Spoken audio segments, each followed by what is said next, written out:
At that moment, in front of the station, I locked eyes with people I should never have seen again.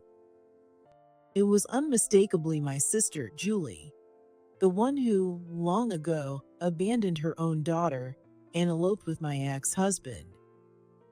Standing next to her was Jake. Julie must have noticed me too, because she walked toward us with a twisted, malicious grin. I instinctively pulled Sophie behind me, hiding her in my shadow. Unlike before, now there was a storm of anger swirling inside me. What should I say first? There were so many things I wanted to yell at her. As I was trying to decide, Julie reached me and launched her attack. Long time no see. How's that defective kid doing? Still alive? The word defective made my blood boil. Just as I stepped forward, ready to grab her by the collar and slap her across the face, Sophie's innocent words momentarily cooled my anger. Who's that lady? Since she had been abandoned just days after birth, of course, she didn't know her real mother's face. Even so, I couldn't tell her the truth right now. As I hesitated, unsure of what to say, I realized that Julie wasn't saying anything either. When I looked at her, she was staring above us, mouth open in a dumbfounded expression. Grandpa, beware of phone scams. If anything seems suspicious, call the police right away. It was Sophie on the digital billboard. Julie looked back and forth between the advertisement and Sophie. What is this? What's going on? You wouldn't know, would you? You've never seen Sophie as she grew up. My name is Natalie. I've been working as a nurse for 20 years now. I was honestly surprised when I realized I had somehow reached the position of manager. But the situation I'm currently facing was far more shocking than that. Natalie, will you marry me? His name is Jake. He's a doctor, my colleague, and the man I've been in a relationship with. And just now, he's asking to become my life partner. I met Jake a long time ago. We've known each other since I was transferred to this hospital, and we started seriously dating about 6 years ago. We're the same age, we share similar interests, and we grew closer quickly, but there was a huge issue ahead of us. 2 or 3 years into our relationship, I found out that I wouldn't be able to have children. I was devastated, but Jake didn't leave me. He stayed by my side and maintained our relationship to this day. We decided not to get married because we thought there was no need to make things official under these circumstances. But now, on my 40th birthday, Jake shocked me with this unexpected proposal, and I found myself stunned and confused. Kids don't matter. As long as we're happy together, that's all that counts. At that moment, Jake looked like a hero to me. I'm sure that with Jake, we can live just as happily as before. No, even happier. Thinking that, I accepted his proposal. At that moment, I decided to become his wife. Yes, I'd love to. A few days later, we went to visit both of our parents to share the news. First, we went to Jake's parents' house. I'd heard a lot about them, but when I finally met them, they seemed so kind and easygoing that I felt relieved. It pained me a little to think that we wouldn't be able to give them grandkids, but they seemed to understand and accept that. I was touched by how open-hearted they were. Honestly, I felt nothing but relief. The next day, we went to my parents' house. Hi, I'm back. I had let them know in advance, so they greeted us with smiles bigger than I'd ever seen before. Welcome, Jake. We've heard so much about you. I hope it's all good. Of course it is. Come on in. Yeah, let's not stand around out here. But he's a good guy, better than I expected. Despite their warm welcome, I couldn't shake a different kind of fear. It wasn't my parents I was worried about. It was my sister, Julie. Julie is currently single and pregnant. She's incredibly selfish and self-centered. I had no idea what might happen once she showed up. I silently prayed that everything would go smoothly. While my parents and Jake were chatting peacefully on the surface, and I was quietly stressing, Julie finally made her appearance. Oh, and who are you? Julie might have a difficult personality, but I don't dislike or hate her. Still, it was easy to imagine her stirring up trouble in a situation like this. In some ways, she's the trickiest type of person to deal with. This is Jake, Natalie's partner. They're finally getting married. It's a happy occasion, isn't it? My parents seemed to feel the same way, and Jake confidently introduced himself as my partner. In other words, they were making it clear. Nice to meet you. I'm Jake. Unaware of the subtle tension, Jake greeted her casually and politely. Oh, I see. I'm Julie. I let out a sigh of relief. Thankfully, she didn't seem too interested, and the cautious anticipation I'd felt seemed pointless as she gave a brief, disinterested greeting. But that relief didn't last long. Wait, are you pregnant? Being a doctor, Jake noticed it right away, even though her belly wasn't that prominent and could have easily been mistaken for weight gain. Wow, how did you know? Well, I'm a doctor.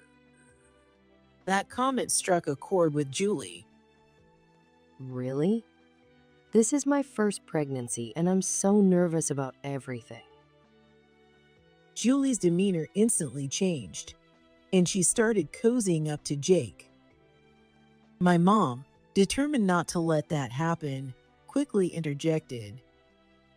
That doesn't matter. He's not a gynecologist, after all.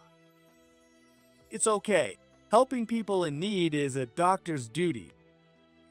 Jake, as always, seemed relaxed and maybe even a bit pleased. He's admitted before that he's always admired heroes. Sure, that might be the ideal mindset for a doctor, but on the flip side, it also makes him a bit too soft. I'd always worried about that softness, but I never thought it would become an issue here. As expected, Julie managed to stir things up perfectly. I finally lost my patience and raised my voice. Enough, Julie. Like Mom said, he's not a gynecologist. Don't bother Jake. Yeah, sorry. That was her usual insincere apology. I was about to say more, but before I could, Julie disappeared from the living room and didn't come back. After that, Jake and I officially tied the knot. We didn't have wedding party, just filed the marriage paperwork. Since meeting Julie at my parents' house, Jake had taken it upon himself to check on her and help her out, knowing she was going through the pregnancy alone. A few months passed, and during that time, Jake and I continued working and lived happily together without any major problems. If I had to mention one complaint, it was Julie. She transferred to the hospital where we worked. I had a bad feeling about it, but like I told her, Jake wasn't an OBGYN, so there wasn't much interaction beyond that. One day, we got a call that Julie had gone into labor. It happened to be our day off, so we headed to the hospital together. I wonder if it's a boy or a girl. Either way, I'm sure they'll be adorable. I want to spoil them as much as I can. Yeah. Puzzled by his oddly hesitant response, we finally arrived at the hospital room. It was a baby girl. The tiny, precious life was sleeping peacefully on the bed. Yes, for some reason, on the bed. Feeling something was off, I turned to Julie and offered some kind words. Julie, you did great. Well done. Yeah. She didn't smile. She just gave that one flat response. Is something wrong? No, I'm just tired. Her answer was detached and emotionless, which only made me feel more uneasy. It was still a joyful occasion, so I kept my spirits high and asked Julie, "Have you decided on her name yet?" Sophie? Sophie. That's a cute name. I glanced back at Sophie, who was sleeping in the bed. Unlike Julie's blank expression, newborn Sophie was smiling softly in her sleep. That's when I noticed something. If I took that as a hypothesis, a lot of things started to make sense. For example, Julie's blank expression. Hey, Julie, is something wrong? Sophie seems a little small. Could it be? Of course you figured it out. They said she's a low birth weight baby. There don't seem to be any major issues for now, but I can't help thinking I might have failed to deliver a healthy baby. I see, so that's what it was. I understood now. But they said she's okay, right? Then everything's going to be fine. I hope so. In the end, I didn't see Julie smile that day. 5 days after the delivery, Julie was discharged without any issues, but Sophie still had to stay in the hospital because of her low birth weight. During that time, Jake stepped up to help Julie. As a doctor, he seemed genuinely concerned and became even more involved in supporting her. I had mixed feelings about his actions, but I didn't feel I had the right to stop him. At the very least, it was the right thing to do. But then, an incident happened. It happened on the afternoon of the second day after Julie's discharge. I got a message from her on my smartphone. I don't want Sophie. Please take care of her. The confession was so sudden that it took me a long time to process and understand those short words. I simply couldn't believe it. What do you mean? Hoping it was some kind of terrible joke or a misunderstanding, I replied to the message and waited for a response. But no reply came. A chilling sensation swept through my body, and I sank to the floor. Desperately trying to make my mind work, I finally arrived at one conclusion. I need to call Jake. But when I tried calling Jake, he didn't answer. Something is wrong. And then it dawned on me. Jake had left with Julie. I felt devastated by my own failure to realize it sooner. I started going over everything that had happened, searching for anything that felt off. In hindsight, there had been so many red flags. My bad feeling from the beginning had come true. Trying to calm my frantic heart, I decided to contact my parents. Natalie, what's wrong? Thankfully, my parents were on my side. They knew nothing about the incident and listened sincerely as I explained everything. Jake and Julie? Got it. I'll try to contact Julie from my end too. It's not just that.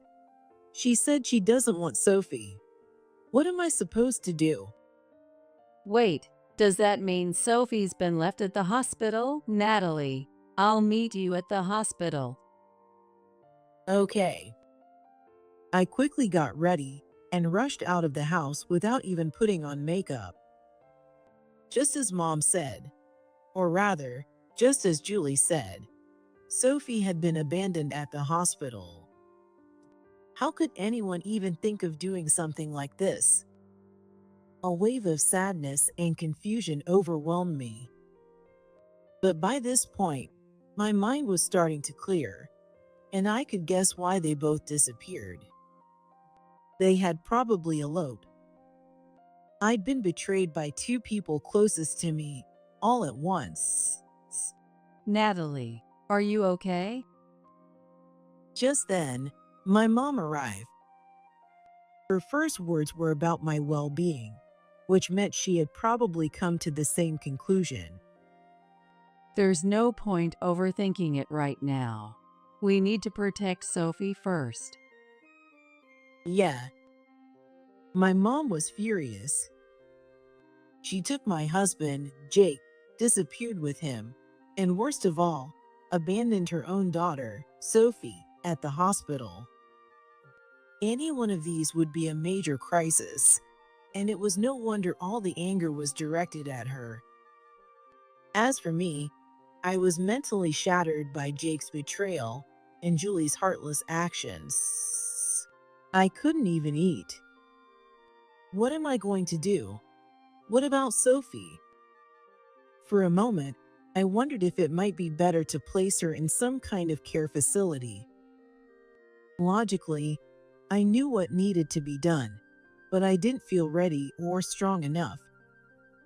Mom gently smiled and rubbed my back. Somehow, that simple gesture helped me relax.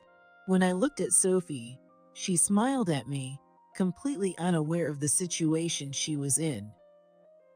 I want to protect this smile. No, I have to protect it. That's what I truly felt in that moment. I'll raise Sophie. Mom, I might need your help, but could you support me? Of course. Don't worry. I've got your back. I didn't raise two kids for nothing. We'll raise her together. I'd never seen my mom look so reliable. I gently picked Sophie up in my arms. This time, she looked right at me and smiled. A few years later, when Sophie turned 4, both of my parents, who had been helping me care for her, passed away one after the other. I was never emotionally strong, and for the first time in a while, I couldn't hold back my tears and cried in front of Sophie. That old feeling of loneliness crept back in. Even then, Sophie smiled at me. It's okay. I'm here with you. No matter the situation, she never cried in front of me and always smiled. I couldn't understand how she managed to stay so cheerful. Hey Sophie, why are you always smiling? Maybe it wasn't a question I should have asked, but I couldn't help myself. She smiled sweetly and said, I'm copying you, Mom. You're always smiling, and I love that. So, I smile too. but since I wasn't aware that I was always smiling, I asked her about it. Apparently, whether I was talking to someone or doing something alone, I always seemed to have a smile on my face. Even in front of Sophie, that didn't change. It wasn't until she pointed it out that I realized it. I get sad when you cry, so I smile a lot just for you. I have to keep smiling. Even as I thought that, I hugged Sophie tightly and cried. 9 years passed, and Sophie grew into a bright and cheerful elementary schooler. Despite my busy schedule, she turned out to be such a good kid. As we walked under familiar street advertisements, Sophie spoke up. We've got everything we need. Let's head home. That day, we'd gone shopping together, just the two of us. Being led around by such a mature for her age Sophie wasn't so bad. Come to think of it, Sophie was always an easy child. She rarely cried at night, never threw big tantrums, and was always so honest and straightforward that it sometimes worried me. She probably understood that I was raising her alone. She was just that bright and thoughtful. Don't you want to go anywhere else? No. You've already done so much for me. I'm good. At that moment, in front of the station, I locked eyes with people I should never have seen again. It was unmistakably Julie. Standing next to her was Jake. Julie must have noticed me too, because she walked toward us with a twisted, malicious grin.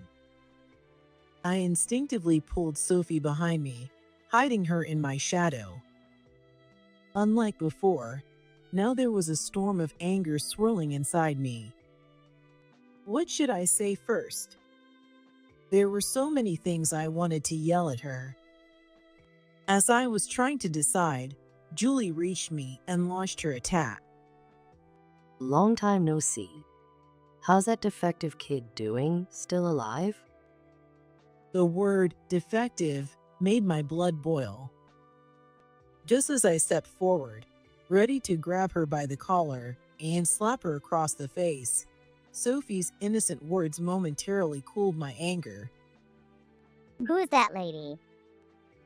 Since she had been abandoned just days after birth, of course, she didn't know her real mother's face.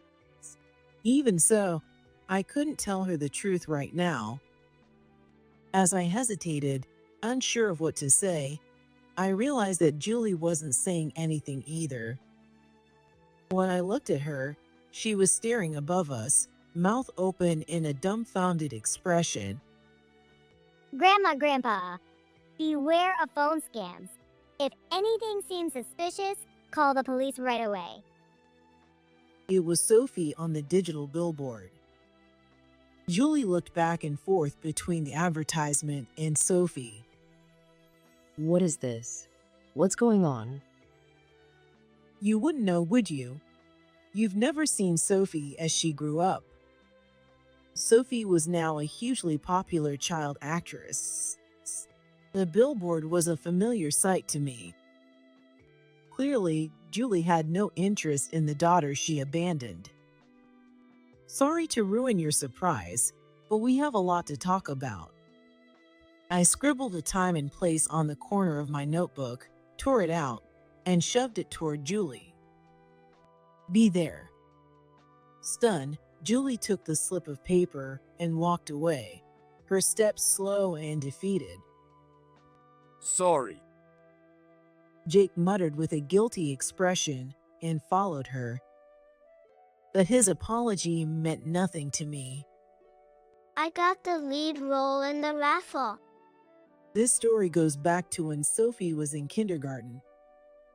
She was chosen to play the lead role in her final kindergarten play. On the big day, Sophie gave a lively and impressive performance, far beyond what you'd expect from a kindergartner, all while wearing her bright, cheerful smile. That performance caught the attention of a talent agent who happened to be in the audience, and soon after, Sophie was scouted for an acting school. Sophie enjoyed acting and happily continued practicing, and I wanted to support her wholeheartedly. But when we started talking about the cost of attending the acting school, I saw her face cloud over. Does it cost a lot of money?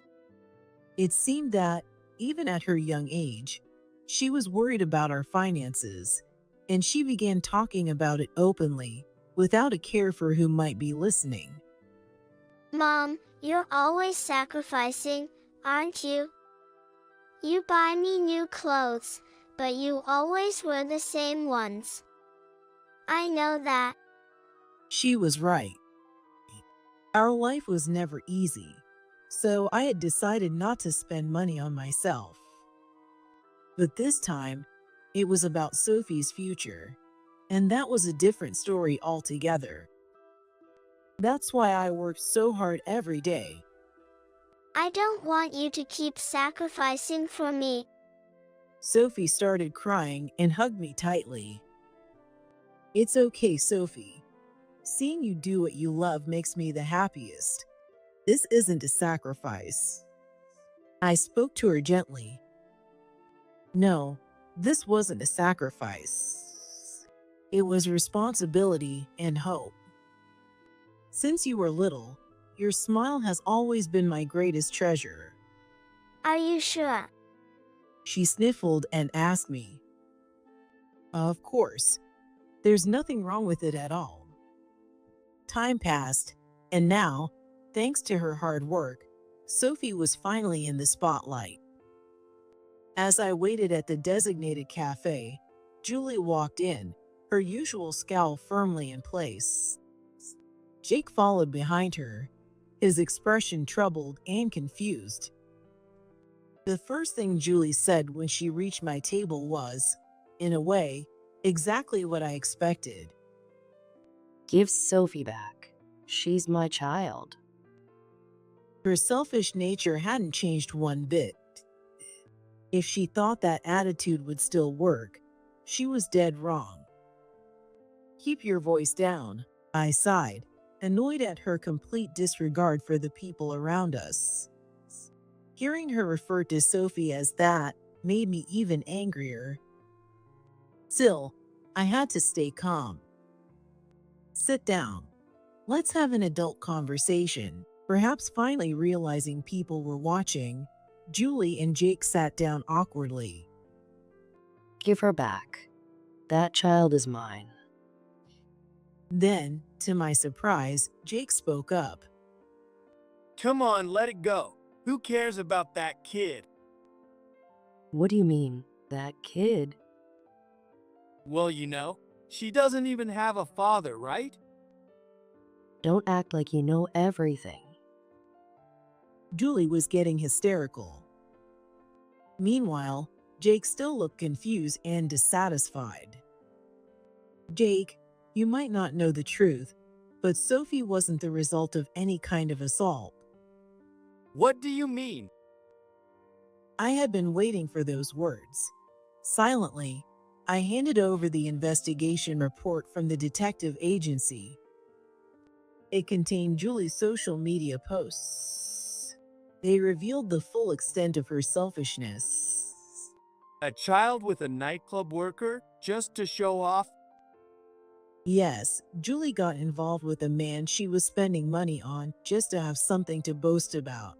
And as a result, she became pregnant with Sophie. She spun a story for Jake, painting herself as a tragic heroine to win his sympathy. And as always, Jake, who had a hero complex, fell right into her trap. You told me she was a child conceived from an assault, that you didn't want to give birth to such an unfortunate child. But there was another reason Julie abandoned Sophie. When Sophie was a newborn, a hearing test suggested she might be deaf and mute. Shockingly, Julie saw this as a defect and abandoned her without hesitation. In the end, Sophie grew up perfectly healthy, but that loveless snap judgment led to her being abandoned. Was it all a lie? I waited to see how Julie would respond. Unbelievably, she doubled down. So what? She's still my child, isn't she? Julie had completely lost her moral compass. Jake's face went pale as he watched her. Do you realize what I've done for you? I'm done. Don't ever show your face to me again. With those words, Jake left the cafe. I understand the desire to help those in need, but Jake's betrayal is something I can never forgive. Even if he had been deceived, it doesn't excuse his actions. Wait, Jake. But there was more in the report. The report revealed that Julie targeted Jake for his money. It also detailed how she shamelessly spent that money on nightclub men. This was all the result of her own selfish actions. Without even glancing at the report, Julie rushed out after her now vanished source of money. This was the end for her. At least now, I had enough evidence to keep her away if she ever tried to come back. Once the storm that was Julie had disappeared, the cafe returned to a peaceful, comforting quiet. According to rumors, Julie and Jake cut ties after that. Not only that, but Jake planned to file a lawsuit, claiming the whole ordeal was fraud. The hero of justice couldn't tolerate being deceived. Meanwhile, we were seriously considering moving to New York. There were two main reasons for this. One was to escape any troublesome pursuits. The other, and the more important reason, was that Sophie had expressed a genuine desire to study acting. Her goal, Broadway. At first, I planned to use the money my parents had left for Sophie, but she firmly objected. I want to use my own money. It's my dream, so I should pay for it. To achieve that, Sophie worked harder than ever at her acting. Then one day, out of the blue, she looked straight into my eyes and said, You're my only mom. even though she didn't know about that day or the truth of her birth. I hugged Sophie tightly with all my strength,